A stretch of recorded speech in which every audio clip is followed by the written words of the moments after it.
You know, so, Nancy, the media playing politics, and can you ever delink media from politics, in a sense, from stories? Good question. I think we started this conversation last week, and we were talking about a headline on one of the papers. You know, I think it was something like Raila and Uhuru clash over Waiguru. And even today, it's, you know, the headline is something about Uhuru's people defend. And that headline will sell, you know. But when you now read the story, you ask yourself, what's the clash? I mean, and from, you know, the NYS's perspective, you really don't seem to get that out. Now, the question of can media really separate itself from politics? Yes and no. And I think in this country, you know, we thrive on politics. I think it keeps many people awake and keeps a lot of conversations going. But I think the role of the media is much higher than just, you know, playing into public discourse or public conversations.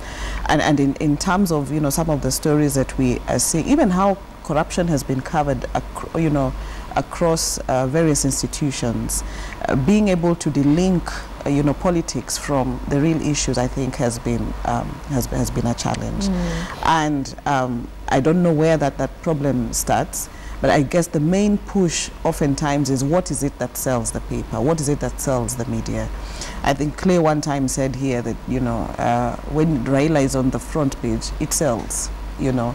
And so maybe then as media we have looked for those instances where there is always a clash between CORD and Jubilee, or Raila and, you know, and government, and put that as the headline.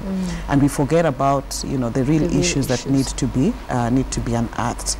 But I think, you know, going forward then, we need now to carry, what is this that media missed? And I think, you know, the CS for Devolution that needs to, you know, bring that conversation to the front so that media then will more or less have to cover it, because it's an important issue that we all want to know. Can we, you know, can we hear, you know, her side as much as possible, and move away from, you know, the sideshows and the politics that, you know, that surround this. Did you get that sense that as the media we got caught up in the, you know, he said, she said, and not what really the facts were? Okay, fine. I think we've said here before that the Kenyan media thrive on politics.